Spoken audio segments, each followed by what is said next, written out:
Fala galera, boa noite a todos. Hoje vamos conversar sobre um tema muito legal, muito interessante, que é ventilação mecânica no Covid-19. Para isso, estou trazendo um grande amigo, um excelente convidado, Dr. Rafael Sibanto, que vocês já estão carecas de conhecer. Boa noite, galera, boa noite a todos. Vou chamar aqui o meu parceiro, Dr. Rafael Sibanto, para a gente começar. Estiver entrando aí, dá um ok aí pro áudio, galera. Boa noite a todos. Estou aguardando aqui o Dr. Rafael Sibanto. Fala, meu amigo, tudo tranquilo? Fala aí, Brunão. Tamo aí de novo, cara. Fechar a trilogia, né, do Covid, né? É isso, vamos junto. É Som isso. tá bom aí? Tá me ouvindo, cara? O som tá top. Assunto cascudo Tranquilo. hoje, né? Assunto cascudo. Mas vou falar pra galera aqui que tá acompanhando a live. Tá para nascer uma pessoa que sabe mais de ventilação mecânica que o Dr. Rafael Sibanto. O cara é fera. O cara sabe muita ventilação mecânica. Quer aprender ventilação mecânica? Entra no canal dele lá.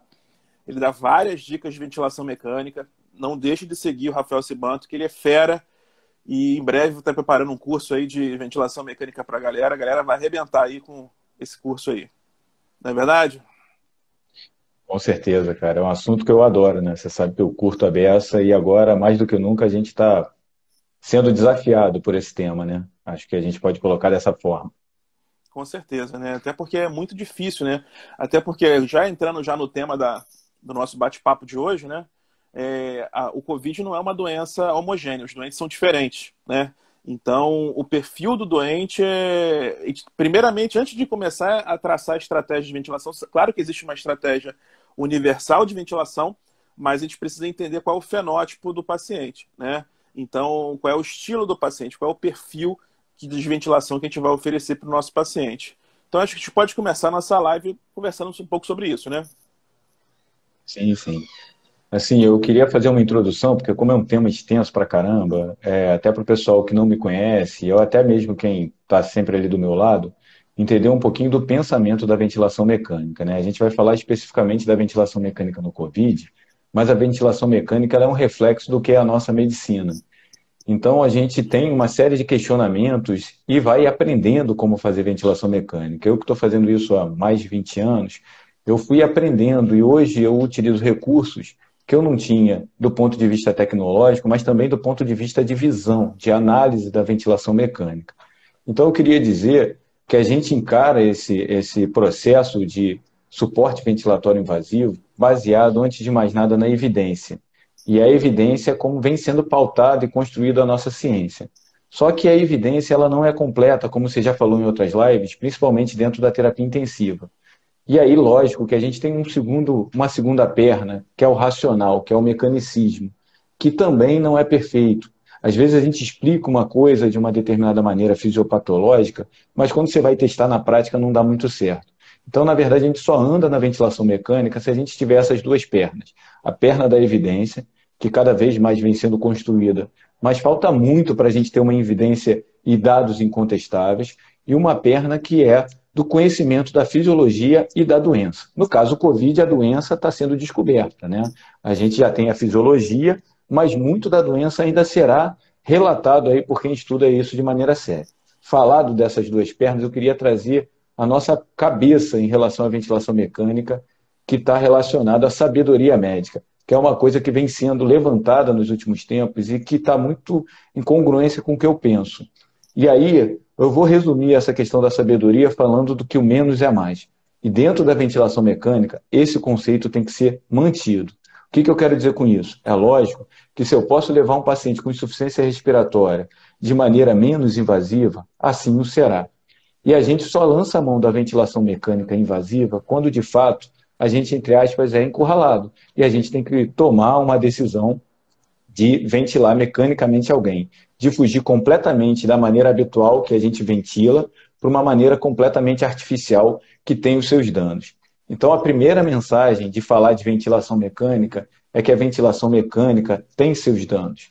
Hoje a gente reconhece e a estratégia que a gente utiliza é pautado nessa ideia de que a gente pode fazer mais mal do que bem. Falando essa introdução inicial, que vai ser a tônica de todos os assuntos que a gente vai falar aqui de ventilação mecânica, a gente pode começar num tema polêmico. Tu já começou quente, né, cara? Tu já começou falando aí de fenótipo e tudo mais. E eu acho que essa colocação de fenótipo, que foi feito por uma pessoa que tem um tremendo expertise, né, que é o Gattinone, ela teve uma série de críticas, mas que, na prática, tem seu valor. Então, não estou defendendo a ideia do fenótipo, mas estou dizendo que dentro do contexto do Covid, a gente vai ter momentos de doença e mecânica, e aí vem a primeira informação que eu acho que é para quem está chegando na ventilação mecânica. Entubou o doente, a gente hoje vai, como o assunto é extenso, a gente vai falar desse ponto em diante, né? Mas que a intubação, ela muitas vezes, para dar certo, ela não pode ser postergada. É lógico que não existe um momento certeiro onde qualquer médico no planeta não discutiria, né? Lógico que tem aquelas situações emergenciais, onde tem alteração de consciência, uma hipoxemia muito severa, apesar de uma litragem muito alta de oxigênio, uso de musculatura acessória, mas em alguns outros momentos, principalmente no Covid, a gente vai ter situações borderlines e que a gente vai ter que trabalhar esse conceito. Mas postergar uma indicação certeira de intubação começa a estragar a estratégia de ventilação mecânica protetora. Então, não perder tempo na indicação. Mesmo que isso seja difícil, não tem como a gente falar de ventilação mecânica invasiva sem falar que a gente tem dados objetivos que tentam responder à pergunta se o trabalho respiratório está aumentado e se vai falhar em algum momento. Estou acelerado, mas é porque eu quero chegar na tua pergunta. Então, vamos lá. Vamos embora. Então, o que eu quero dizer? Roxy Index, para quem não conhece e usa Senaf, vai lá, dá uma paradinha e vai olhar o Roxy Index. Frequência respiratória é um grande pista se a nossa estratégia está dando certo ou não, se a gente está contendo um trabalho respiratório exacerbado antes de entubar alguém. A Core Score na VNI, que eu particularmente não utilizo nos primeiros 10 dias, exceto em situações excepcionais, ele também, quando é tentado, tem que se ter alguns cuidados de olhar o volume corrente que está gerando, para que a gente não gere o que é tão falado atualmente e que ainda se busca uma evidência em conteste, mas que já é sabido por quem está ali na beira do leito, que é a injúria pulmonar auto-infligida, a PSIV. A partir do momento que você coloca alguém num tubo, você ceda e na maioria esmagadora das vezes, no contexto COVID, para tentar diminuir a contaminação do ambiente, com o relaxante muscular, isso facilita a nossa intubação. E o doente, quando ele é intubado, você tem mais uma missão. Além de setar o modo, além de ajustar os parâmetros que lhe cabe, você tem que conhecer a mecânica ventilatória. Então, se a gente está falando de estratégia, essa sua pergunta vem de encontro a essa ideia. Intubei alguém por insuficiência respiratória, eu vou conhecer a mecânica.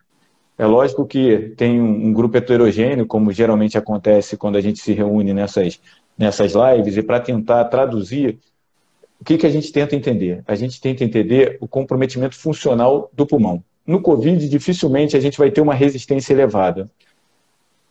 Raríssimas exceções, eu não vou lembrar de um doente que tinha uma resistência aumentada, porque a patologia está relacionada a um dano de ventilação-perfusão. Então, só para dar um exemplo, pessoal, geralmente o paciente que tem uma resistência muito aumentada é aquele paciente que tem algum distúrbio relacionado mais à via aérea mesmo, né? Que aí esse paciente, o paciente que às vezes está fazendo muito broncoespasmo, né? O doente que tem mais relação com via aérea, né? Esse é o doente que tem mais resistência aumentada, não é isso, Manto? Com certeza. Na verdade, eu costumo dizer que a gente vai para o tubo por 3 motivos. Uma causa não pulmonar, o cara foi operar o coração, foi para o tubo para fazer o procedimento, operou a vesícula. Uma segunda causa, que é por distúrbio obstrutivo, que aí sim é alguma questão de via aérea, né, de resistência aumentada, que é comum na asma, né, o protótipo dessa patologia seria a asma e o próprio DPOC descompensado, que a gente sabe que tem uma resistência aumentada. E para os doentes restritivos, que são pacientes que têm comprometimento do parênquima pulmonar, que aí seria a SARA, o edema agudo de pulmão, e que são os pacientes que terão complacência diminuída. 2 são as forças que a gente mexe quando lida com ventilação mecânica.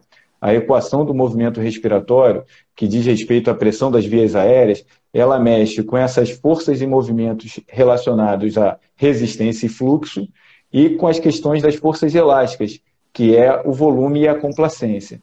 Então, é isso que a gente está falando quando a gente diz que vai na beira do leito, depois de entubar alguém, perguntar em que momento e o quão comprometido está aquele pulmão em relação à complacência. Já que a gente está falando de Covid e a resistência não é um problema inicial, a gente vai estar falando de complacência. E tem pacientes que têm complacências próximas do normal. Tem uma hipoxemia desproporcional e complacência próxima do normal. O valor da complacência e a fórmula facilmente se encontra aí na literatura, é volume corrente menos pressão de platô sobre pressão de platô menos PIP. Volume corrente sobre platô menos PIP. E para chegar nessa conta, é simples. Eu só tenho que apertar o dedo da pausa inspiratória. Então, apesar de ser uma fórmula e parecer complexo, quando a gente vai ganhando o corpo de atender muitos pacientes nessa situação, a gente só tem que fazer um movimento. Depois de escolhido o método, o modo que a gente vai ventilar, a gente aperta a pausa inspiratória. E com isso, a gente calcula a complacência, né? Tem alguns conteúdos que já estão ali no Insta, que eu já postei, mostrando essa fórmula, como se faz, não é difícil, e essa é a primeira informação. Aí vem a ideia do fenótipo. A gente tem paciente hipoxêmico, sempre. Insuficiência respiratória do Covid é insuficiência respiratória hipoxêmica. Insuficiência respiratória hipoxêmica pode ter complacência muito comprometida, que existe uma dúvida se é a evolução da doença, até parece que assim o é, ou tem uma complacência próxima do normal. E quando eu falei que a gente tem que entender onde intervir, é porque não adianta a gente estar trabalhando com conceitos de ganho de ventilação, que tem a ver com alvéolo aberto, quando o nosso maior problema é perfusional. Então, essa foi a proposta que o Gattinoni trouxe, de que pacientes intubados, alguns deles numa fase precoce, apesar de ter uma hipoxemia muito grave, eles tinham complacência próxima do normal. E lógico que a gente tinha uma capacidade de ventilar esse tipo de doente e um racional bem diferente daqueles que tinham complacência muito baixa, que a gente tem que ganhar o alvéolo, trabalhar a área colapsada. Então, qual é essa diferença básica? A ideia do baby lung. O que é o conceito do baby lung? O pulmão ele não está duro, ele só está menor do ponto de vista funcional. Paciente com complacência baixa significa que ele está com uma área de pulmão funcional pequena. Então, vamos lá, num pulmão que comportava ali 500 ml, agora, por ter colapso de vários dos seus alvéolos, acaba tendo uma área para troca muito menor de 200 ml. E é isso que a gente tem que respeitar, e é essa ideia que a gente vai buscar quando vai calcular a mecânica. Vai ter doente que vai estar suportando os 500 ml sem gerar grandes pressões, porque é um pulmão complacente, e que ainda assim vai estar hipoxêmico. E a abordagem vai ter que ser diferente, principalmente no conceito dos tempos respiratórios, né, que a gente vai ter que utilizar. Então, já meteu bronca logo numa uma área assim bem grande, né? Mas eu acho que a gente vale também, acho que trabalhar alguns conceitos também com o pessoal, que tem uma galera que eu acho que é bastante heterogênea, né? Eu acho que a gente podia trabalhar um pouquinho mais, até porque como o Covid, quem lida com o Covid, está vendo muito Covid, até pelo aspecto tomográfico inicial, você vê que existe uma heterogeneidade do ponto de vista do acometimento pulmonar, né? É diferente, por exemplo, um paciente que faz, por exemplo, edema agudo de pulmão. O edema agudo de pulmão, geralmente, ele pega uma região bem homogênea do pulmão, né? Então, é até mais fácil de tratar, muito mais fácil de tratar um doente com edema agudo de pulmão, um doente que precisa ir para prótese. Hoje em dia, são poucos doentes que necessitam de prótese, mas pela heterogeneidade da doença, né? Então, a gente precisa entender um pouquinho melhor esses conceitos, tanto de complacência. Não sei se você usa também o conceito de elastância. Você costuma utilizar esse conceito para definição de alguma coisa? Para definição de estratégia? A elastância, na verdade, é o inverso da complacência. Então, esses fenótipos que eu até não toquei no assunto porque é um tema polêmico e eu acho que ele agrega se a gente utilizar o conceito, mas não ser xiita na abordagem de uma determinada forma ou outra. Isso é traduzido a partir do momento que eu faço um diagnóstico de mecânica. O que eu quero dizer com isso? Quando você falou aí do edema agudo de pulmão, que é um aumento do peso líquido do pulmão porque o coração não está cumprindo a função dele, a gente resolve rapidamente colocando pressão positiva, porque isso é peso líquido. Na SARA, que é um edema agudo não cardiogênico, aí vem aquela discussão se Covid é sempre SARA ou não, e acho que isso daí também às vezes fica numa discussão teórica e que não agrega valor, que na verdade o que a gente precisa é trazer valor na nossa terapêutica. A SARA é por alteração de permeabilidade. E essa alteração da permeabilidade acaba comprometendo os alvéolos e aí levando a um efeito aí que não responde rapidamente à pressão positiva por causa do shunt, né? Porque a gente vai ter um comprometimento dessa ventilação-perfusão, e acaba sendo um pouco mais difícil, e aí também tem complacência reduzida, mas que eu não consigo simplesmente com a pressão resolver. No COVID, isso vai mais longe, porque a gente não está falando do efeito shunt, pelo menos em alguns pacientes numa fase inicial. A gente está falando, às vezes, de problemas de perfusão, de espaço morto. E é lógico que a gente tem que abordar de uma outra forma. E é lógico que quando a gente vai olhar para a tomografia, a gente pode ter algumas pistas, apesar disso não ser validado para uso para tomada de decisão. Mas o paciente com vidro fosco, ele não tem o alvéolo todo tomado. Ele tem o alvéolo parcialmente tomado, que é diferente da condensação. E que também vem com esse racional. Lembra que eu falei que a gente tinha a evidência e a razão? A razão, ela não pode ser esquecida. Se eu estou falando de um paciente que o maior problema dele, vou lá, entubei o doente, complacência, como eu falei, é de 50 a 80, eu entubo o cara está com uma hipoxemia severa, e eu calculo a resistência normal, e eu calculo a complacência dele vem de 43, dificilmente o problema dele é de ventilação. Ele pode ter áreas para serem recrutadas, que é o termo que a gente usa, mas isso não vai resolver a hipoxemia, porque a maior parte dessa hipoxemia não é por perda de ventilação, é por comprometimento perfusional. E acho que é isso que a gente tem que, na beira do leito, se perguntar o tempo todo. E como o doente tem um grande número de alvéolos ventilados, mecanicamente ele tem essa complacência normal e ele vai comportar um volume grande. Talvez por isso que o Gattinone fez aquela provocação de mais volume, que eu vou botar na gaveta para falar disso depois. Só que quando eu boto mais volume no sistema, e aí vem o principal conceito da ventilação mecânica protetora. Energia no sistema é danoso. E a gente não pode botar energia no sistema sem ter a responsabilidade do dano que ele causa. Então, para quem está começando, ventilação mecânica protetora. E isso é onde a gente inicia toda a discussão. Vamos começar Pode agora. falar. Então, já que a gente vai entrar nesse assunto aí, vamos botar o paciente agora. Vamos entubar um paciente com Covid agora, né? Vamos imaginar que estou entubando um doente com Covid agora, né? Acabei de entubar, eu tenho que setar os parâmetros no respirador. Eu acho que vamos tentar levar para essa lógica, né? Então a gente identificou um paciente que tinha indicação de intubação, né? A gente não ficou postergando a intubação. Intubou um doente. E aí? Tem um monte de botão lá na tela. O que a gente tem que apertar nessa tela? O que a gente tem que utilizar para guiar a ventilação mecânica inicial desse paciente que acabou de ser intubado? Então vamos lá. Modo ventilatório. Começando pelo modo ventilatório, que eu acho uma discussão boa também. Com certeza. Primeiro, assim, né, o doente Covid, eu te passei por isso hoje, tivemos que entubar um paciente Covid. É aquele paciente que, apesar de estar hipoxêmico, como ele compensa, porque a complacência dele é próxima do normal e ele acaba usando a musculatura, ele não entra naquela insuficiência respiratória de uma pneumonia por pneumococo, por exemplo.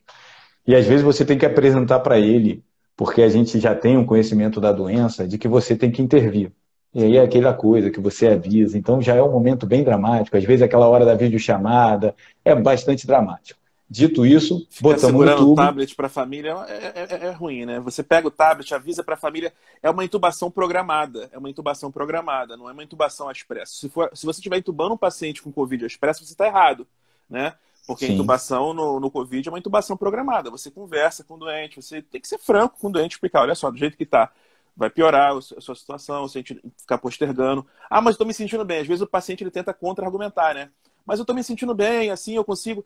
Em alguns casos, o doente ele sente que ele está mal, ele até topa de cara logo a intubação, né? Tem alguns doentes que sentem que ele está tentando, a gente tentou por algum período ali. E quando chama a videochamada, é sempre chato essa videochamada com a família, né? Porque pode ser um momento de despedida, né? É bem ruim, né? E aí tem essa tensão inicial, né? Já começa com essa tensão inicial. Já é uma coisa difícil. E assim, eu acho que as pessoas têm que saber dessa vivência, porque isso é impactante, né? A gente, quando está dentro de um CTI Covid, a gente passa por essa experiência várias vezes. E isso já é um diferencial da doença. Só que é o que você está falando. Se eu conheço a história natural da doença, a pessoa ainda está naquele pico. A gente sabe que ela vai piorar. A dependência de oxigênio é muito alta. Ele está taquipneico. Por mais que ele negue, e por mais que alguém me apresente uma gaso, e aí vem mais um questionamento. Não é gaso que a gente está ventilando. A gente está ventilando o paciente. de uma doença que agora a gente já pode dizer que conhece um pouco da história natural e pode prognosticar. Então, pode te apresentar uma gase com PO2 de 80 e um PCO2 até bem próximo do razoável, mas não é essa a nossa indicação. Digamos que a gente entubou em sequência rápida, entra relaxante muscular, você, de acordo com o seu serviço, vai definir o seu modo. Não tem nenhum modo ventilatório superior. E quando eu falo de modo ventilatório, eu estou querendo dizer entre VCV e PCV, porque são 3 modos básicos. VCV, que é controlado a volume, PCV, que é limitado à pressão, e o PSV, que é o modo espontâneo. Só que na hora que você usa o relaxante muscular, não tem modo espontâneo. Então você fica com 2 modos avançados. E você pode agregar 3 modos avançados, né? 3 modos básicos e 3 modos avançados. VCV, PCV e PSV. É uma brincadeira que a gente faz, mas para dizer que a gente dominando esses 3 modos, a gente domina a ventilação mecânica na terapia intensiva. Se, Banto, você não gosta de modos diferenciados, tipo APRV, PAV Plus, se eu falar que não, alguém vai dizer aí que eu sou mentiroso, porque eu uso bastante modos avançados. Mas COVID é modo básico, que se utilizado de maneira adequada, a gente utiliza o que a gente chama de recursos avançados desses modos básicos.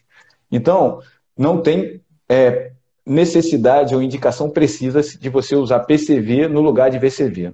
Qual é a lógica do primeiro momento? Ventilação protetora com tudo que é possível. Tudo que é possível é pressão de platô menor que 30. Como é que eu vejo pressão de platô? Pausa inspiratória. Em VCV ou no PCV você faz a pausa inspiratória, aquela pressão vai se igualar à pressão dos alvéolos, porque não vai ter fluxo, e você vai ter uma ideia da sua pressão de platô. Antigamente a gente esperava mais segundos. Hoje em dia a gente faz nos primeiros 0,5 segundos. E faz sentido, porque quando a gente vai ventilar em VCV, o tempo inspiratório é 0,7 segundos. Já adianta você ficar com o dedo no botão por 2 segundos, se você vai estar usando o recurso a cada 0,7, 0,6 segundos. Então, só não conta além de toda a explicação... Só não conta para o pessoal que você já viu pressão de platô no Bird 8400, 6400, aquele que você apertava o botãozinho lá, né? Ficava esperando o reloginho descer, aí ficava vendo onde o reloginho parava, né? Aprendi ventilação mecânica assim. Mas hoje em dia tá muito mais fácil, né? Hoje em dia tu aperta um botãozinho, tudo Wi-Fi, né? Aparece o número lá, até quando você, até sem pedir, aparece o número lá para você, né? Até aparece o número demais, para falar a verdade, né? Eu não vou nem chamar de fácil, porque Covid fácil eu acho que não combina, é uma coisa difícil, tô falando número, mas tem o recurso, tem um recurso, né? Se fosse na época do 6.400 lá, ia ser tenso, né? Pô, ia ser muito tenso, cara. Eu acho que ia ser impossível, na verdade. E eu sei que tem gente em alguns lugares que ainda utilizam. E é importante que eles utilizem da melhor maneira possível o recurso que eles têm. Então é isso que você está falando. Dá para tirar pressão de platô, mesmo de ventiladores que não tem uma análise gráfica avançada. Pausa inspiratória. Você tem que buscar isso. Então, pressão de platô menor do que 30. Aí eu já estou falando o valor. Volume corrente baseado em meta de peso predito. E aí vem daquelas pernas que eu falei, a evidência.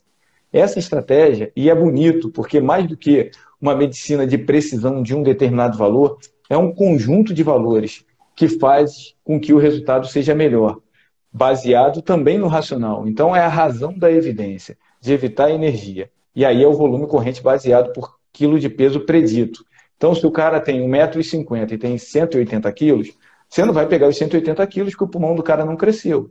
E aí para isso você se baseia na altura do paciente.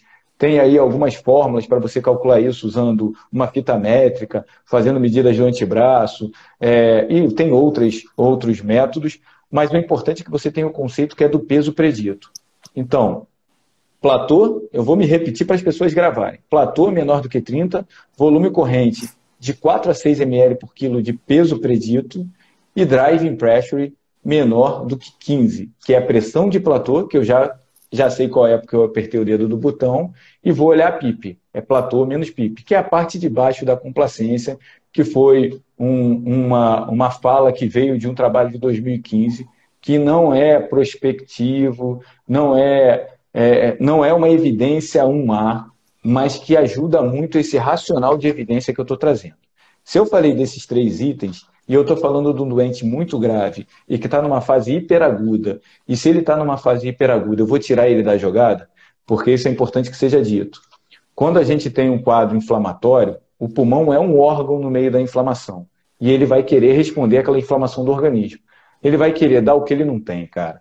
Ele vai querer baixar o pH, ele vai querer gerar o volume que é necessário para que haja uma ventilação mais adequada para resolver o problema da hipoxemia. Só que se ele fizer isso, é a base de uma força muscular muito grande, de uma sincronia, que vai piorar mais ainda o pulmão. Então, o conceito que a gente aprendeu com vários trabalhos, trazendo evidências em crescendo, é o conceito de mecanismos de lesão quando utilizando a ventilação mecânica. E aí, se eu estou nessa fase, que o doente está com a doença pegando fogo, que ele está tentando dar o que ele não tem, e eu já optei por invadir, de utilizar a ventilação mecânica, a mesma maneira que eu invadi, eu vou tirar ele da jogada para protegê-lo.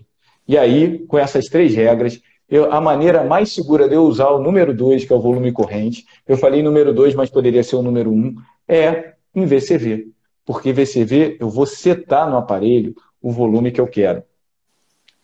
Por isso que grande parte dos serviços utilizam, nessa fase inicial, o modo VCV. Se banto, eu quero usar o PCV. Ok. Só que uso o PCV utilizando um racional que é muito mais amplo do que simplesmente definir a pressão. É olhar a grafia das curvas para definir o melhor tempo inspiratório e o tempo expiratório e escapar das armadilhas que esses pacientes acabam nos trazendo. O que eu vou chamar de armadilha, Bruno?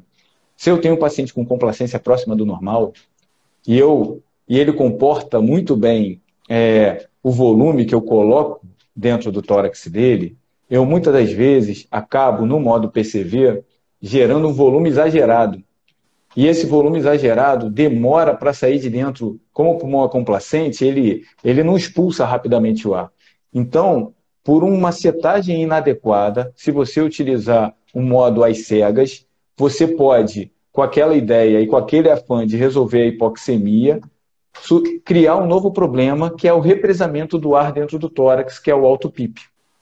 Por isso que a gente, utilizando o VCV, garante as traves de segurança que são muito importantes e também consegue observar ou melhor, consegue impedir que esse mecanismo que pode acontecer no PCV seja minorado. Alguns itens a mais sobre esse início da ventilação. FO2 eu uso 100%. Só um detalhezinho, só para antes de entrar na questão da FO2, só uma questãozinha aqui, uma coisa importante, que até para fixar conceito, né? Uma coisa que a gente tem que... A gente acha que ortopedista não ajuda a gente em nada, né? Mas o que a gente aprende com ortopedista? Quando tem uma tendinite, o que a gente tem que fazer com o órgão que está inflamado? Tem que deixar em repouso, né? Então, quando o pulmão está inflamado, tem que deixar ele em menor trabalho possível. O que a gente faz com a miocardite? Mesma coisa, tentar repousar o coração. O coração ele não pode parar de bater. O pulmão não pode parar de ventilar, mas a gente tenta diminuir o trabalho dele. Então, essa é a forma da gente ajudar o pulmão com a ventilação mecânica, né? Então, é um conceito que vem da ortopedia, a gente tem que aproveitar. Algum conceito da ortopedia a gente tem que usar na nossa vida, né? Outra coisa importante também que eu queria falar, essa questão de VCV, PCV, é uma briga eterna isso, né? Uma briga eterna. Quem defende muito PCV fala, porque assim eu consigo limitar a pressão, eu não vou gerar pressão aumentada no circuito, coisa e tal. Quem defende VCV, eu ventilei a vida inteira em VCV, porque na época, antigamente, a maioria dos ventiladores só ventilavam em VCV. Então, por questões de limitação de ventilador mesmo, a gente tinha que ventilar em VCV. Só que com o passar do tempo, né? Com o passar do tempo, a gente veio aprendendo, né? Que tanto faz, né? Então tem que saber ventilar, você tem que saber conhecer bem o ventilador e tem que entender aquela estratégia. Não adianta também você querer inventar moda, né? Nessa fase atual não adianta você querer inventar moda. E existe um modo ventilatório onde você pode combinar um pouquinho de cada coisa, né? Que é o PRVC, né? Que tem alguns respiradores que tem à disposição. O que tu pode me dizer aí do PRVC, Simanto? Não uso, cara. Vou te falar porque não uso. Não uso porque ele é utilizado em situações onde a gente extrapolou essas traves de segurança, ou melhor, onde você está tendo dificuldade com as traves de segurança. E aí você utiliza um modo de duplo controle para tentar burlar essa tua dificuldade. quando, na verdade, você tem que fazer um olhar mais amplo de perspectiva do doente para ver onde você pode mexer. Por exemplo, uma PF menor que 150, com uma complacência em torno de 40, 41, que eu sei que o déficit é perfusional, não adianta, não tem nenhum benefício eu melhorar essa ventilação com PRVC e às vezes extrapolar aí nas minhas traves de segurança, que é o que eu sei em termos de evidência que melhora o meu desfecho. Eu tenho que pronar o doente, eu tenho que esperar aquela inflamação passar. Da mesma forma, se eu utilizo esse tipo de mecanismo numa fase um pouquinho depois, onde eu já estou tentando tirar o relaxante muscular, e aí as pessoas acabam utilizando o PRVC, você falou PRVC, né? Não foi a PRV, não, PRVC. Não, PRVC mesmo. Que é uma maneira de ter o melhor dos dois modos, né? Então, vou dar um passo para trás. VCV, todo modo, ele vai ter uma ciclagem, que é o que termina a INSE e começa a EIS, e vai ter um limite. Eu costumo dizer que a gente tem o começo, que é o disparo, um meio, que é o limite, e o fim da expiração, que é a ciclagem. No modo VCV, eu tenho um casal que eu tenho que olhar, volume e fluxo. Eu não tenho como fugir disso. E a pressão vai depender do paciente, da mecânica ventilatória do paciente. No PCV, eu tenho como ciclagem o tempo, que as pessoas acham que é pressão, mas não é o tempo, e o limite é pressão. O casal do PCV vai ser pressão e tempo.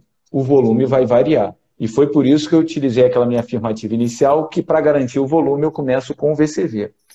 No PRVC, a gente tenta ter um duplo controle. Ele começa com uma modalidade em VCV, faz um cálculo de mecânica e depois vai tentando aplicar essa pressão, só que essa pressão é variável de acordo com o que ele vai lendo. Imagina você que o paciente teve um drive. Ele vai fazer um determinado volume porque vai ter contribuição da pressão muscular dele. E o que o respirador vai pensar? Ih, rapaz, olha só, eu dei essa pressão aqui, fiz 400 de volume, só que parte daquela pressão foi do drive que ele fez. Na ventilação seguinte, ele vai entregar menos. E aí você vai começar a ter variações disso, e o pior, o cara que não tem expertise não vai ver. E aí vai estar achando que a gaso está maravilhosa, porque ele vai conseguir esses ajustes, mas perdendo nessa estratégia de evitar a menor energia no sistema. Então eu fui logo direto te falando que eu não uso, porque eu acho que a gente acaba colocando o modo na nossa dificuldade que deveria ser trabalhado com um aprimoramento do olhar. É mais ou menos como a gente pensa de assincronia. Resolve-se a sincronia sedando. Não, não é assim. A gente tem outros recursos. Às vezes você tem que sedar, mas você tem que dar um passo atrás para você ter esse recurso utilizado da melhor maneira possível. Como você falou da pandemia, agora eu vou falar uma fala um pouquinho paradoxal. A gente diz que tem que individualizar o tratamento do paciente, né? Isso é uma fala constante em quem ventila alguém, principalmente nos casos do Covid. A busca da mecânica ventilatória é por isso. Mas aí a gente pega e bota em cima da mesa essa regra que eu acabei de falar da ventilação protetora, que tem que prevalecer. O que as pessoas têm que entender é que você pode adaptar dentro da ventilação mecânica protetora e chegar num final sem ter que mexer nessas traves de segurança. Por exemplo, eu consigo aumentar o volume corrente no modo PCV, aumentando o tempo inspiratório, sem ter que aumentar a pressão. Porque enquanto o fluxo não chega a zero, eu estou ganhando volume. E é essa provocação que é da individualização. Você vai ouvir pessoas que são muito afeitas à questão da evidência, até falar que como o trabalho de 2015 do Amato não tem a evidência 1A, o drive pressure não deve ser perseguir. Ponto, cara. O racional da evidência é a menor energia do sistema. Se eu consigo ventilar o doente dentro de uma estratégia que permite que ele fique estável, e está estável, às vezes está desequilibrado sim, porque a doença é grave, durante um período de tempo, onde aquela gasometria vai estar um pouquinho alterada do que seria o normal, mas que vai mantê-lo vivo para ele se recuperar e depois eu poder devolver ele para a família, um motivo da gente usar, antes de tudo, a palavra estratégia.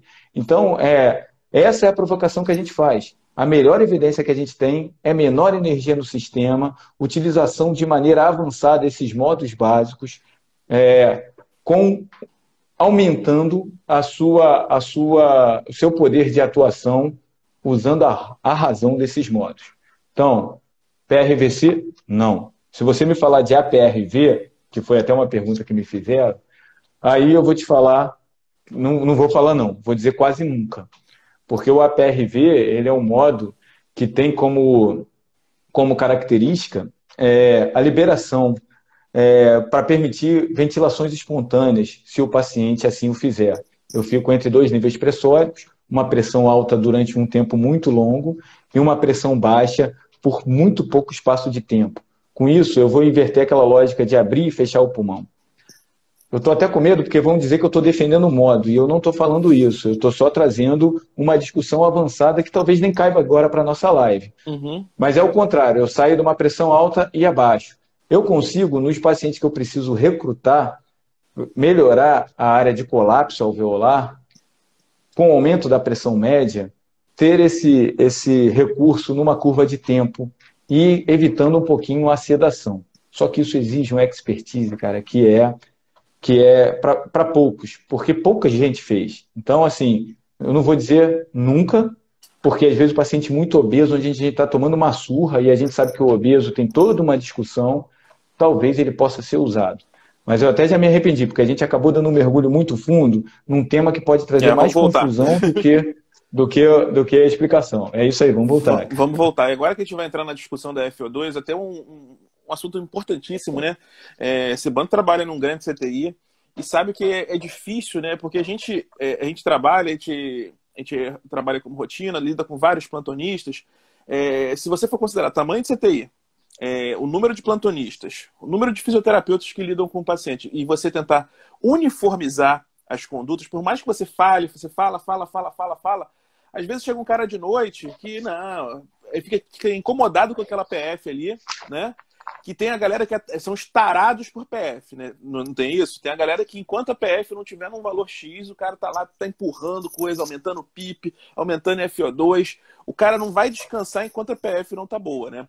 Então é importante, por isso que eu acho que é importante não só uma das importâncias da live é essa, né?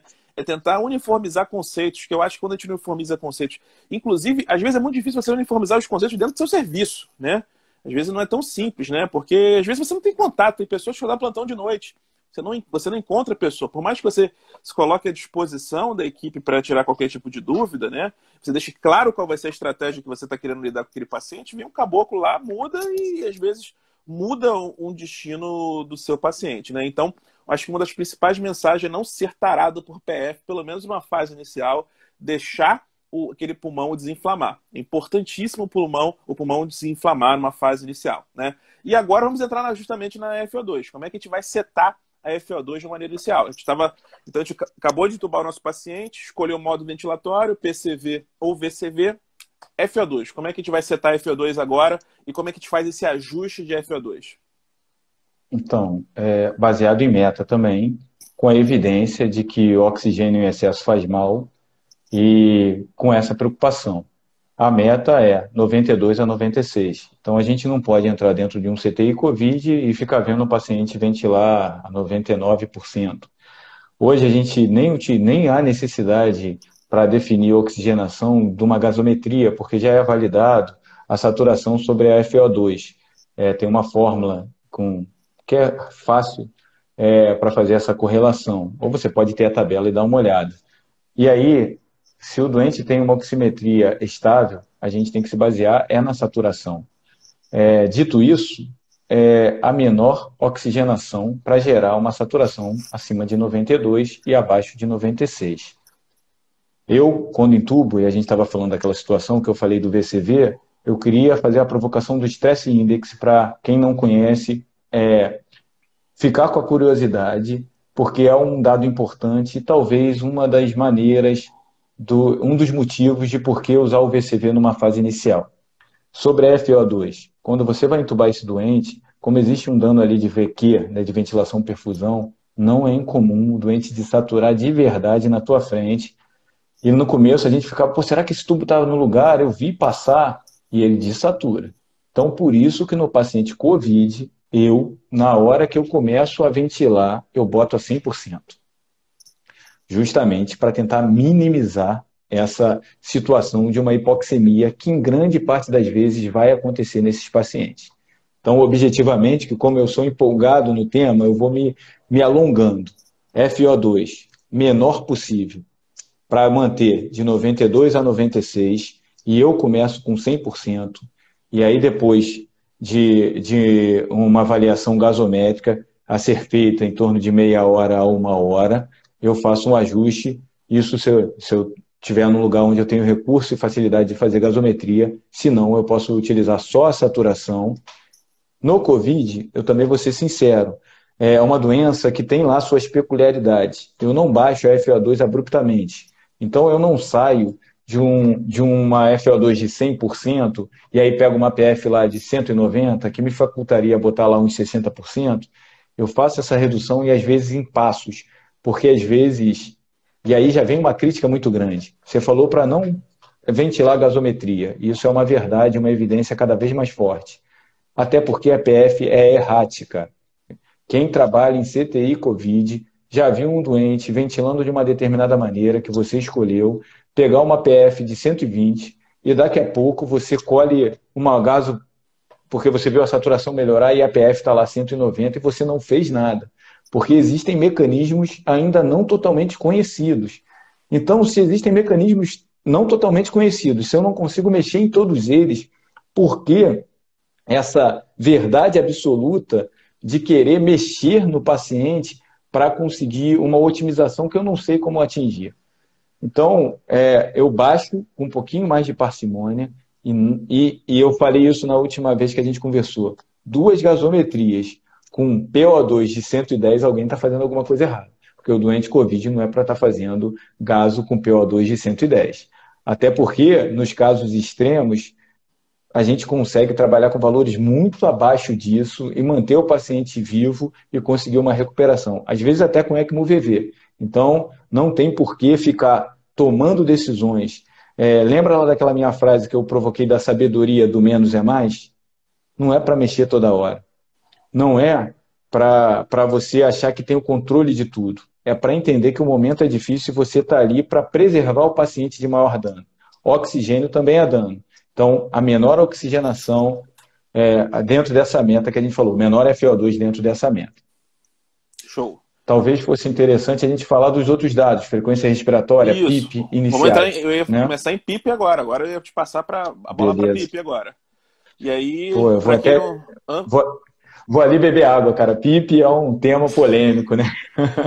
Pô, tu vai chegar e ver que a PIP alta, né? Lá no Covid não é comum, né? E aí, geralmente, quando tá fazendo PIP muito alta, ou alguém fez alguma besteira, né? Ou fizeram uma besteira, né? Cara, assim, eu falei que a gente tem 2 pernas, evidência e razão. A evidência do PIP não existe. Atualmente saíram trabalhos mais novos, PIP alto e PIP baixa, que não muda a mortalidade. Até porque não vai ser um único botãozinho que vai alterar tudo. Mas a gente tem que entender que quando a gente mexe num botãozinho, a gente pode arrumar problema. O PIP tem sempre que ter 2 perguntas respondidas. Eu estou hiperdistendendo, e aí vem um conceito anda 4 casas atrás. Cara, quem me dera se eu pudesse direcionar o fluxo aéreo dentro do pulmão de maneira milimétrica. Não é, a gente ventila um sistema. E no sistema você tem um pulmão que, por mais que seja uma doença difusa, tem alvéolos que estão em situações completamente diferentes. E essa é a dificuldade de ventilar o sistema. E por isso que esse racional talvez dê tanto certo. Por quê? Porque você vai ter um alvéolo colapsado e um outro alvéolo já hiperdistendido. E tem também trabalhos mostrando que o alvéolo que está hiperdistendendo é o mais inflamado. E talvez leve um prejuízo orgânico muito maior. Então, quando eu vou mexer nesse botão da PIP e que eu vou botar mais energia no sistema, eu tenho que garantir que eu não estou levando mais hiperdistensão do que ganhando alvéolo colapsado. Porque se eu ganho, vou falar uma bobagem aqui, 10 alvéolos, vou botar um número fictício, 10 alvéolos que estão colapsados, mas perco 42 alvéolos bons, eu vou, na minha média final eu estou ferrado, porque aí daqui a pouco vai estar todo mundo, eu vou ter os 52, por exemplo, que eu dei aí de alvéolo ruim. Então eu tenho que ter esse cuidado. E a segunda pergunta que eu tenho que fazer quando eu mexo na PIP é o VV. E não dá para, no meio dessa pandemia, a gente ter uma resposta de bate-pronto do VD. Você até falou para mim que, no início, geralmente o VD não é tão comprometido, naquele primeiro eco, e realmente essa é a verdade. Mas a gente está falando de um grande número de pacientes e que alguns deles podem ter esse comprometimento do VD. Sem falar que a hipoxemia é severa, vasoconstrição, o VD pode ter ficado um pouco bobo. E aí eu boto mais PIP, hiperdistendo, não ganho alvéolo e prejudico o paciente. Falei isso tudo, porque aí também eu vou manter o meu foco na perna da evidência. Na perna da evidência, o ART, que é um último grande trial que falava de recrutamento, que é uma coisa que todo mundo gosta porque tem uma razão boa, mas que não tem uma evidência forte, não é para todo mundo. Não é para recrutar todo mundo. Essa é a nossa regra de hoje. Agora, vamos falar de mais um dado, naquela provocação inicial que você me fez.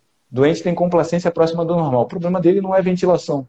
Por que será que eu estou cismado em recrutar alvéolo, mesmo que seja uma manobra de mini recrutamento? E a gente está vendo muito isso. E foi o que você falou, é uma cultura. E a gente não tem certeza. Eu não tenho certeza de como é a melhor maneira de ventilar, até porque cada doente tem a sua resposta. Mas, se o doente tem uma complacência próxima do normal, se recrutamento não é a melhor terapêutica, aquela ideia de homogeneizar é muito boa, mas a gente faz um mini recrutamento, que é muito feito no Covid, e chegaria a valores de PIP de 20.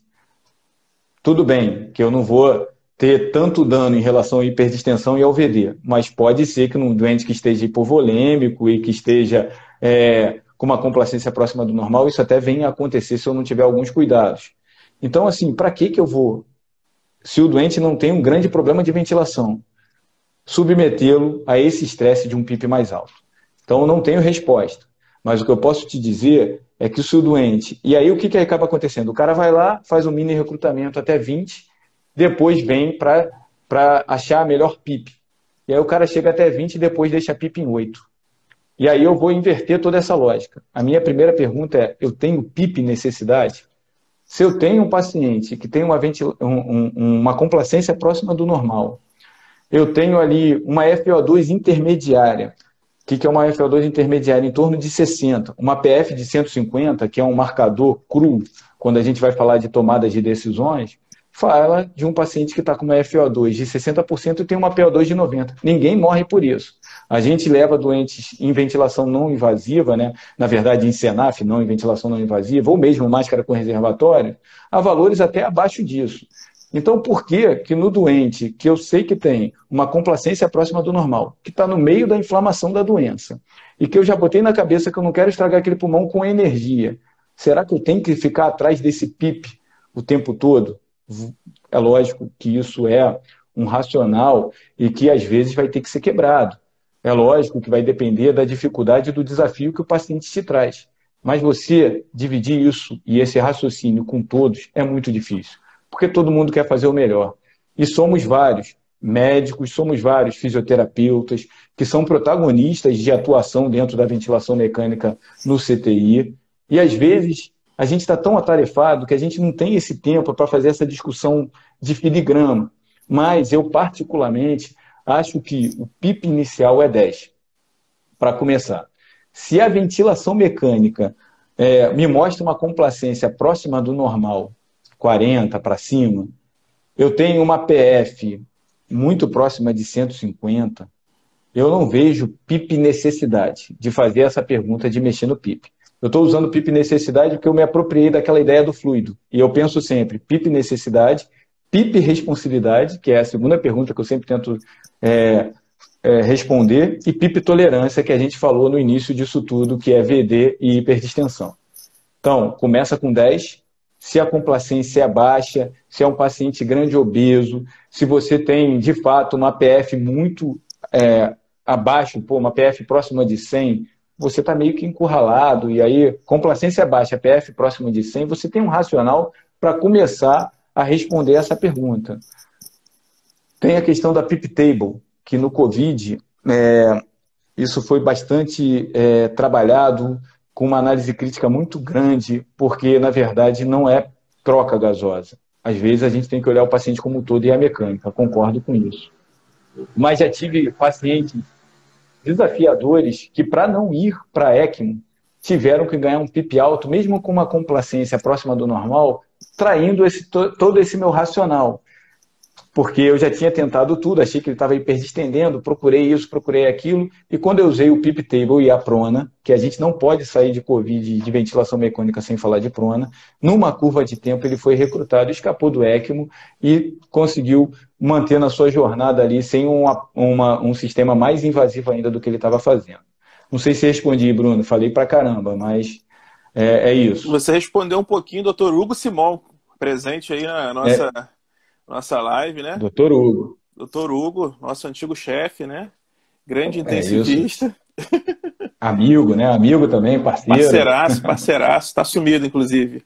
Ele está perguntando justamente isso, nos pacientes de baixa complacência e nos obesos e nos pacientes que respondem, né? Que está falando. Que você já deu um comentário sobre isso, né? A partir do momento.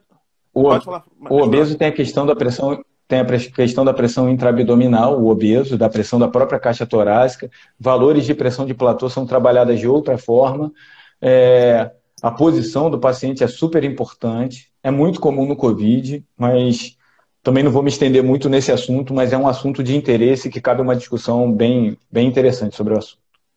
Com certeza. E eu acho que outro próximo ponto para a gente também definir é questão de frequência respiratória, né? Outro assunto importante que a gente tem que setar, né? A gente acabou de entubar o paciente, já definiu a PIP, já definiu a FO2, definiu o modo ventilatório, definir agora a frequência respiratória, né? Então, se a complacência é próxima do normal, evitar frequências elevadas para não ter aprisionamento aéreo, porque a gente vai acabar colocando muito volume e a constante de tempo, que aí sim o racional, a fisiologia, né? A gente vai ter uma constante próxima do normal e uma resistência normal, uma constante de tempo mais alta e vai levar mais tempo para você exalar esse ar de dentro do seu pulmão. Quando o paciente tem a complacência baixa, a constante de tempo fica muito baixa e a gente consegue rapidamente exalar esse ar de dentro do tórax. Por isso que o paciente restritivo, que é o de complacência baixa, precisa de frequências respiratórias mais altas, principalmente para compensar essa ideia que nós temos de segurar pressão e volume dentro desse sistema. Como eu vou fazer volumes menores, eu preciso fazer o maior número de vezes para conseguir gerar um volume minuto que consiga manter a troca gasosa, principalmente do CO2, dentro do adequado. Importante que seja dito, há uma discussão muito grande na literatura, porque além do drive pressure, tem um conceito de mechanical power que utiliza a frequência respiratória. Vai dar problema se você tiver uma frequência respiratória muito alta? Vai, se você tiver com uma força muito forte. Se você estiver batendo forte várias vezes, o estrago vai ser maior. Mas se da forma que você está batendo, entre aspas, né, dentro da estratégia protetora de platô menor que 30, drive menor que 15, e você faz mais vezes, talvez esse estrago não seja tão grande quanto o mechanical power sugere. Mas é uma grande discussão, não tem resposta, e eu posso dizer com tranquilidade que eu não sei essa resposta. Evitar frequências respiratórias acima de 35, que é o que a MIB em 2013 já falava. É a famosa martelada. Mas uma coisa é se martelar com uma folha de papel e outra coisa é com um pedaço de madeira, né? Que aí para utilizar essa figura de linguagem da martelada, que eu acho que cabe bem. Então, complacência acima de 40, você começou lá com 20, fez teu cálculo. Complacência acima de 40, não fica subindo essa frequência respiratória que provavelmente você não vai precisar. Se você tiver retenção de CO2, provavelmente é porque você está hiperdistendendo. Aí você tem que lançar a mão da avaliação desse recurso, vendo lá o stress index, fazendo a razão ventilatória e pensar dessa forma. Se você está com complacência baixa, abaixo de 40, quando a gente está falando ali, às vezes a gente pega numa fase já da intubação, principalmente naqueles caras que foram postergados para receber a ventilação mecânica invasiva, uma complacência ali de 20, aí você vai ter que lançar a mão da frequência para você manter a tua estratégia protetora que a gente tanto falou. E aí, quando você chegar ali a valores próximos de 30, você tem que olhar para o teu tempo inspiratório. O tempo inspiratório ele também não pode ser tão reduzido a ponto de não permitir troca. Tem até alguns trabalhos que utilizam a pausa inspiratória para que facilita até a eliminação do CO2, mas que se você tiver cautela de manter o tempo inspiratório ali próximo do 0,7, talvez você consiga manusear essa dificuldade sem ter que dar passos adicionais. Com certeza, né? Eu tenho visto bastante alguns doentes que, talvez com uma estratégia um pouco não tão adequada na fase inicial, esses doentes eles acabam ficando, isso aí acontece mais no Covid crônico, né? Naquele doente que já fica com o quadro mais arrastado, vários dias de intubação. Esses doentes viram retentores crônicos de CO2, eles até compensam. Chega uma fase que eles até fazem uma elevação de bicarbonato compensatório, o doente ele fica com pH normal, ele normaliza o pH porque ele fica por tanto tempo retendo o CO2, ele dá um jeito de compensar isso progressivamente. Está observando isso também, Sibanto? Acaba que também tem o fator diálise, né? Grande parte dos doentes ventilados graves, que tem hipoxemia severa, acabam entrando em diálise e o bicarbonato faz parte da terapia dialítica e a gente interfere tanto nesse sistema que a gente acaba observando, sim, uma demora, né? Acaba que, se você não tiver cuidado, você sempre responde ao paciente grave um pouquinho depois. Então, o cara está cheio de CO2, está lá no alto, aí você mexe no respirador. Só que, ao mesmo tempo, você aumenta a oferta de bicarbonato na diálise. Daqui a pouco o cara está com alcalose. E aí, daqui a pouco, você tem que mudar essa estratégia. Nunca é tão rápido. Às vezes, a gente fica esperando uma gaso e a situação do doente já mudou. Então, a gente tem que estar atento para aquilo que a gente já falou em outra live. A aclimatização, né? O doente, tirando a fase de que o doente está morrendo, você tem que respeitar o tempo que ele está naquela condição e trazer ele para a normalidade dentro de uma segurança de mudança orgânica, porque senão não tem organismo que consiga também dar conta dessa mudança tão abrupta, né? Buscar o equilíbrio com o menor dano possível, essa é a mensagem, né?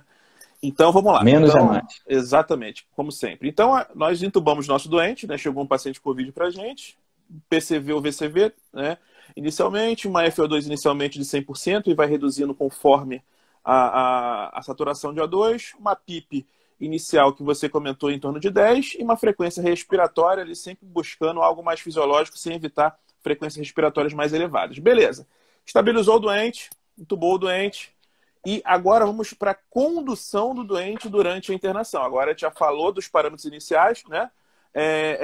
Vamos para a condução do doente durante a internação. E agora eu acho que está na hora de conversar sobre ventilação por prona, né? A posição prona, né? Qual é o momento que eu tenho que pensar em pronar o paciente? Logo nas primeiras 24 horas, depende da gasometria. Qual é o momento correto de pensar em pronar o nosso paciente? A regra fala em PF menor do que 150, mas a gente já fez bastante crítica, e não é o Sibanto que faz, é o Tobin, por exemplo, que fala de PF, né, que não deveria ser o norteador de todas as nossas condutas. Então a gente utiliza de um racional. A gente sabe que prona, depois do Prozeva, é bem-vindo para desfecho positivo no paciente. E a gente sabe que todas as nossas atuações, quando mais precoce possível, melhor resposta. Então você já vai para a beira do leito com a prona na cabeça. E a prona tem lá seus efeitos adversos que têm que ser pensados. Lesões de pele, globo ocular principalmente, um mínimo de expertise, mais que depois do Covid, o Covid ensinou todo mundo a pronar, meu irmão. É rapidinho, envelope, alguém afastado, a maneira de monitorizar. Isso a gente já faz com muita velocidade. Então já não é mais aquele misticismo que havia, que para pronar um doente era todo um ritual. Hoje em dia, a necessidade fez com que a gente aprendesse a pronar de maneira muito mais efetiva e mais rápida. E aí, não é só a PF. E aí eu vou responder uma pergunta que nem me fizeram, mas que eu já vi por aí. Recruta primeiro antes de pronar ou prona primeiro antes de recrutar? Aí eu, como não tenho a evidência plena, eu vou para a minha razão. Se eu tenho um problema perfusional, se eu vou pronar por uma hipoxemia com uma complacência próxima do normal, eu prono primeiro, cara, porque eu vou ganhar na perfusão, eu não vou ganhar na ventilação. Vou ter um ganho de ventilação, obviamente, numa curva de tempo, que isso é um outro conceito que eu me bato muito, que a gente fala de recrutar na porrada, pressões para abrir. Muitas das vezes a gente consegue recrutar numa curva de tempo. A prona é o maior exemplo disso. A gente bota lá, e por isso que a gente tem que deixar mais de 16 horas. Então, se o paciente tem uma troca gasosa muito comprometida, e eu estou vendo que existe um déficit perfusional que eu fico meio que de mãos atadas para interferir, a prona é um aliado. Então, às vezes vai estar lá com uma PF de 160, mas vai estar com uma FO2 mais alta do que eu gostaria, e talvez eu vá indicar a prona para ter esse ganho, que é um ganho real. E eu vou ter todos os cuidados para não ter o dano dessa movimentação, perda de dispositivo e lesões de pele principalmente. Vou ter a preocupação de ver como é que está a acidose, porque apesar da prona ter um ótimo resultado em relação ao CO2, a manobra em si, se eu já estou ali muito limítrofe, eu posso ter um problema durante a manobra ou logo após, porque também o ganho de CO2 é numa curva de tempo, um pouquinho mais rápida que o PO2, mas é numa curva de tempo. Então, eu prono antes de recrutar. Se eu acho que é um paciente obeso, que eu faço uma análise de que a pressão intraabdominal está atrapalhando, se ele já está ali bem sedado, eu já curarizei, porque aí eu já tirei a pressão pleural, então, na verdade, é só o peso da caixa torácica, eu tento PIP. Eu posso tentar PIP com a manobra de mini recrutamento que a gente comentou, para também não falarem que o Cibanto é contra essa manobra. Não sou contra, de forma nenhuma. E aí a gente pode experimentar. Ou também mexer no PIP de maneira crescente, né, com um pouquinho mais de parcimônia, para tentar encontrar ali o meu melhor lugar. E que muitas das vezes, utilizando o mesmo racional do benefício em desfecho, também não tem que ser adiado. Se está ali limítrofe, desafie um pouquinho com o PIP, sem exageros, e prona, porque também se tiver o VD alterado, a prona vai ajudar. Então, eu até fico satisfeito, porque eu falo de tanta coisa, talvez eu não fosse falar de prona. E prona é fundamental. A prona antes da intubação, que ainda não tem uma evidência forte, a prona depois da intubação, por motivos diferentes, que foi uma coisa que eu demorei também a atentar no meio do Covid. No começo eu falava, pô, mas eu vou pronar o cara que está que não tem um déficit de ventilação tão importante. Depois eu fui vendo que para perfusão, isso daí também é vital. Então, prona assim, mais rápido possível, e um número de vezes que eu não sei te definir, enquanto o paciente responder e enquanto for necessário. E não é incomum grande número de repetições, até em ECMO, com resultado bastante satisfatório, porque faz parte da tua estratégia de restabelecer o equilíbrio da melhor maneira com a menor energia. Isso aí, no mínimo 16 horas, né? E eu já vi, a gente tem feito algumas vezes, né? Deixando até um período até superior, chegando até 24 horas de prona, né? Para observar um efeito melhor, né? A gente tem feito, às vezes, uma prona um pouco mais prolongada. Tem doente que responde muito bem à prona, né? Então é uma estratégia que tem que ser considerada assim. Eu ia te perguntar agora na sequência sobre recrutamento, mas eu acho que você já falou bastante sobre recrutamento, né? Eu já vi algumas pessoas falando que recrutamento na fase inicial não seria o momento mais adequado, seria mais para aquele paciente que não responde, aquele paciente fora daquela fase aguda, aquela fase inflamatória exacerbada. Qual a tua experiência? Tu geralmente precisa mais de recrutamento na fase mais aguda, na fase mais tardia? Quando é que você usa mais o recrutamento? Então, melhor recrutamento hoje eu tenho a opinião que é a prona, e um recrutamento no tempo. Então essa é a primeira palavra que eu traria. Mas assim, o doente está numa situação de exceção, com uma PF menor do que 100, discutindo se ECMO. Até para colocar ECMO, você tem que tentar tudo o que você tem de recurso. Aí sim cabe recrutar. E aí eu vou utilizar aquela sabedoria inicial, menos é mais. Até quando eu vou chegar?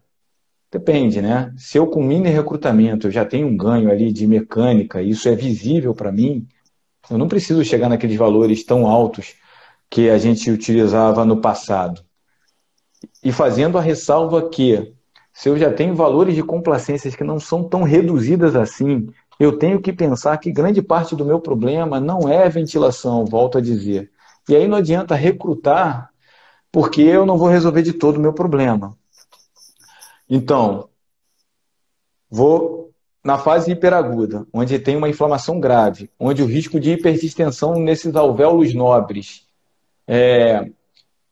e que eu tenho o recurso da prona, que eu vou ter que avaliar a resposta, eu recruto muito menos. E com a evidência do ART, eu recruto muito menos. Mas a gente, para recrutar alguém, a gente faz a manobra de mini recrutamento e aplica pouco um índice que já foi validado por PAN, eu esqueci o nome do outro autor, que é o índice de recrutamento insuflação, que é uma fórmula que a gente testa com 2 níveis de PIP com diferença de 10 centímetros entre os dois, geralmente 15,5. O paciente já está sedado e curarizado, você diminui a frequência para não ter alto PIP, e a lógica é ver o quanto de volume você ganha nesses 2 estágios. Então você começa com um PIP de 15, vê o volume corrente expiratório, você está em VCV controlado, então você bota lá 380. O volume corrente expirado lá no PIP de 15 está sendo 370. E aí quando você abaixa para 5, você vê que ele saiu de 370 para 800. Aí você aplica isso numa fórmula, que é volume corrente dessa descida, menos o volume corrente no alto, sobre o volume corrente que você setou, vezes as pressões, que é o platô da fase baixa, menos o PIP, sobre a diferença de PIP que você utilizou, menos um. Complicado, né? Pô, você se Aí perdeu, falou multiplica por por cima à π, toa. né? Multiplica por π, eleva a Multiplica por pi. logaritmo de Cara, Neperiano. mas eu vou te falar, a primeira vez que eu vi isso, eu falei, meu Deus do céu, não vou conseguir fazer isso. Ainda bem que tem Mas não celular, é. né? Tem que fazer um aplicativo no Tem celular, né? celular, mas tem celular, cara, tem celular e assim, fazendo duas vezes, a terceira você faz mais fácil. E aí você vai tentar recrutar, e que talvez por isso não tenha dado certo em termos de evidência, recrutamento na porrada em todo mundo. Por quê? Porque alguns pacientes não vão responder. E esse tipo de formulação não é sensibilidade e especificidade disso, eu não vou saber te dizer. Mas ele ajuda a predizer quem não vai responder. E aí, se não vai responder, vale a pena você submeter ao risco sem ter o benefício? Então, assim, apesar da fórmula ter parecido complexa, dá uma olhadinha nisso, porque é algo que pode te ajudar. Se a gente faz manobra de mini recrutamento, fica ali na beira do leito fazendo alguns cálculos, esse cálculo pareceu mais difícil, mas ele não é tão difícil e é aplicável. E vamos tentar, e tenta ganhar experiência com isso. Então, antes de recrutar, tenta responder se existe uma recrutabilidade, né, para você não ficar submetendo essa energia e gerando dano sem benefício. Não sei se Certamente. respondi, cara. Respondeu. Uma última pergunta sobre recrutamento com PIP. Esse mini recrutamento você faz com o paciente em posição prona? Também pode ser feito paciente em posição prona. Mas, quando a gente prona o doente, a complacência não muda de imediato. Pode mudar a resistência. Se dobrar o tubo, se alguém, depois que aspirar, deixar lá o aspirador lá dentro, a resistência muda, a curva te fala aquilo, né? O limite de fluxo expiratório fala para você que o problema ali mudou e o problema é a resistência. Mas a complacência, não acha que você pronou o doente e a complacência mudou. A complacência vai ser muito próxima. Então, se você pronou o doente pela questão perfusional, eu não vou recrutar em prona. Mas se eu pronei para ganhar ventilação e eu estou vendo que eu tenho algum benefício, eu posso pensar sim em fazer um mini recrutamento.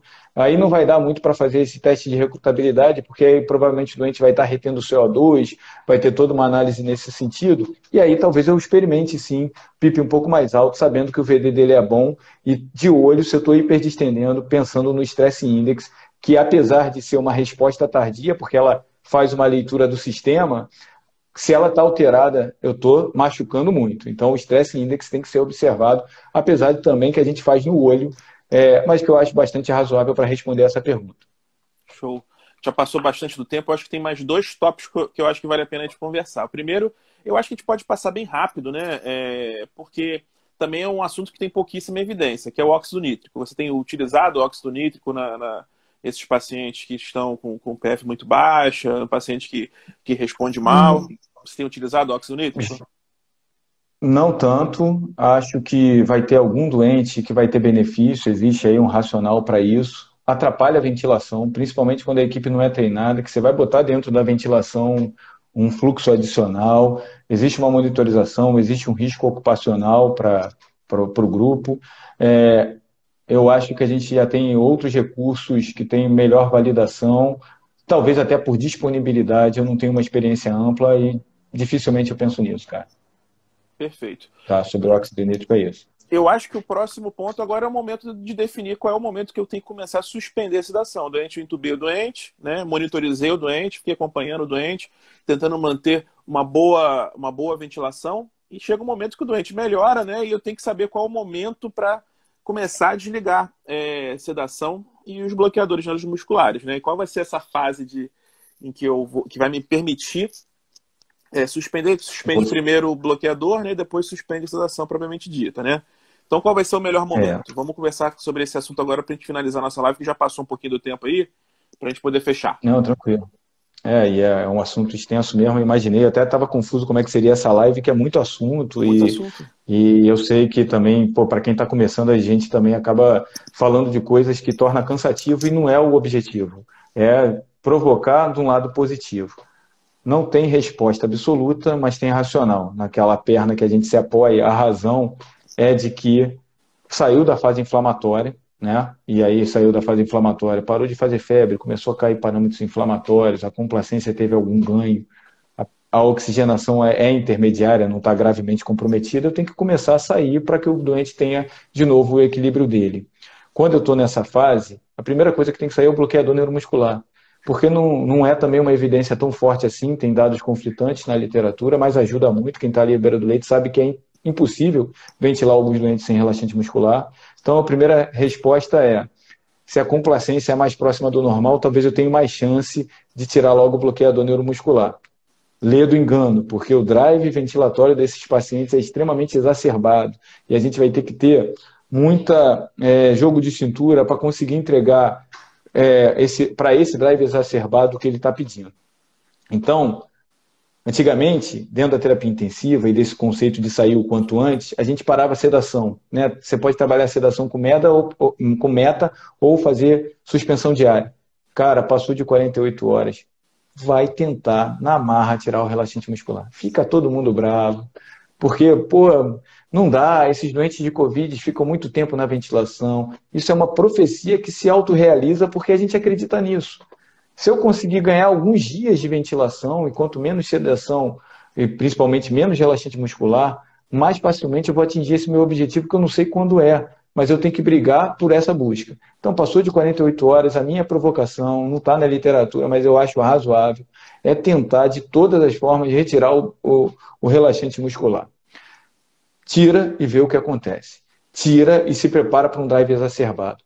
Tira e tenta acompanhar o doente nesse drive exacerbado, para que você consiga entregar o que ele está pedindo e não tenha necessidade de recedá-lo. Então, é uma zona de conflito, porque essa nossa vontade nem sempre é realizável, mas é importante que a cultura do grupo seja, sim, tirar o relaxante muscular. Existem algumas estratégias em discussão de como você pode fazer isso, principalmente utilizando, e a teoria é utilizando naquelas drogas que interferem lá na questão do sistema GABA, né, que é o Dormonide e o Propofol. E aí você tem que discutir estratégia de sedação no grupo que você milita. A estratégia multimodal faz sentido, só que na hora que o drive está exacerbado, não vai ser o Precedex e a ketamina que vai resolver esse problema. Ajuda, sim, a lidocaína ajuda, mas não vai resolver, cara. A gente está falando de drive exacerbado. É o maior problema da beira do leito que a gente enfrenta com esses doentes. A assincronia do Covid, que é a sincronia de disparo reverso, eu nunca vi em nenhuma outra patologia. A gente via na SARA, mas via pouco. No disparo reverso é uma constante. Então, assim, drive exacerbado é um problema. Até os modos avançados, tipo PAV Plus ou mesmo NAVA, vai ter essa dificuldade. Você vai ter que soltar o doente, mas segurando a mão dele. Você larga o relaxante, tenta acompanhar ele, mas não ache que é aquele doente que você vai poder fazer suspensão diária de sedação. Pelo menos é a experiência que eu tenho, né? Pode ser que você tenha de outro centro alguma outra experiência. Mas é o doente difícil de desmamar de sedação. Mas a busca é louvável e diária. Primeiro relaxante, depois sedativo, com a estratégia que melhor lhe atender. Hoje mesmo eu estava fazendo uma discussão sobre isso, tem um paciente lá que eu não consegui ainda tirar. Está lá com 5 dias, cara. Pô, já está com alguns efeitos. Eu acho até que muito do sofrimento diafragmático está relacionado a esse uso exagerado e que a gente tem que acabar dentro do nosso CTI, mesmo sendo um CTI Covid. Até porque está faltando recurso. Então a gente tem que ser um pouco mais hábil na utilização dessa farmacologia, né?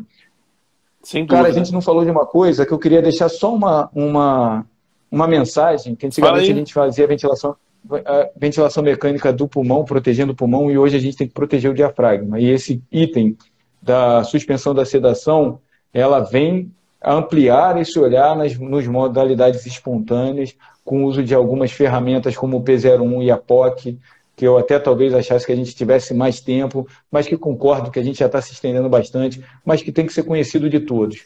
O esforço muscular do paciente com esse drive exagerado tem que ser contido, e a gente tem que entender que se liberar fora do momento doente, provavelmente ele vai voltar a piorar por psílice, né? E a gente vai ter que estar ali do lado dele. Só que não é tão simples você responder essa pergunta, porque a fraqueza muscular já pode estar acontecendo, o P01 pode estar dentro do normal, não porque o drive não está exacerbado, é porque ele já não tem mais força. Então não tem assim facilidade nessa resposta, mas tem que ter uma pergunta mais bem elaborada da nossa parte, entendeu? Não tem doente Covid fácil, né? É difícil, né? O doente que Opa, vai para tem não, prótese não cara. tem jeito. O doente tranquilo do Covid é aquele doente que não precisa do médico, né? Aquele doente que entra no CTI, fica só recebendo oxigênio e fica 2, 3 dias e vai embora. Esse é fácil, né? Mas esse é o doente que Sim. precisa pouco do médico, né? O doente que precisa do médico, da equipe como um todo, né? Esse doente é difícil pra caramba, né? A impressão que a gente tem é que a gente enjaula um touro mesmo, né? Quando a gente começa a tirar a sedação, o doente ele volta de um jeito, né? E essa retirada de sedação. E geralmente está observando, né? Muita gente tem utilizado alguns adjuvantes para poder ajudar na retirada da sedação, né? Usando metadona, usando quetiapina, usando alguns artifícios para auxiliar na retirada da sedação, né? Você tem feito isso também? Meu irmão, eu já usei de um tudo, cara. Já de um tudo. Já usei aí doses mais Aldol. altas de. Rapaz, de tudo, cara. E não consegui uma estratégia que eu possa dizer assim, ó, isso é reprodutível em todos os casos. É, eu acho que sim. Não ter medo de sair da zona de conforto é importante, porque você vai piorar um pouquinho o doente, porque ele tem que sair do controle total seu para o controle dele e mexer da maneira mais sábia possível na ventilação para tentar mantê-lo sem assincronias mortais e sem psídia e tentar, né? Acho que é uma missão que a gente ainda não conseguiu de todo resolver, uma equação que ainda carece de uma resposta maior. Tô vendo aqui as perguntas aqui para a gente poder fechar. O Bora. Christian perguntou se tem Uhum. contraindicação de CPAP no Covid. VNI no COVID, ela tem o risco pelo risco de PSILI, pela evidência de falha, ela tem que ser usada com critério. Então, dentro daquele escalonamento de terapia, ela fica na última tentativa. E sempre quando a gente está na última tentativa, provavelmente não vai dar certo, né? Mas vai ter aquele paciente que vai responder. Então, testar num curto espaço de tempo, de maneira objetiva, com o score que eu já falei do ACOR, e saber que a melhor evidência de momento é que nesses doentes não é BIPAP, é CPAP. Então, dá para usar CPAP com todas essas ressalvas que eu falei, tá certo? Show.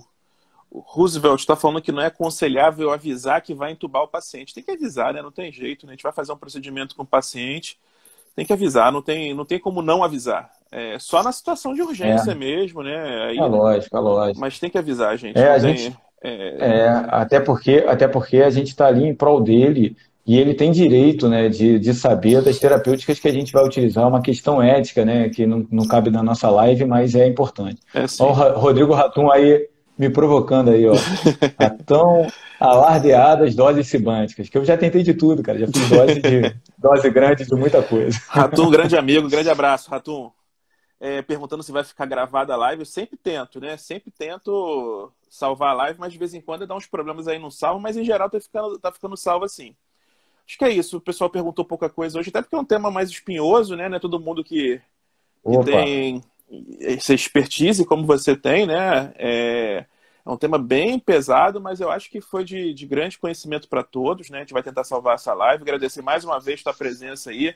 Fechamos a trilogia aí do Covid, né?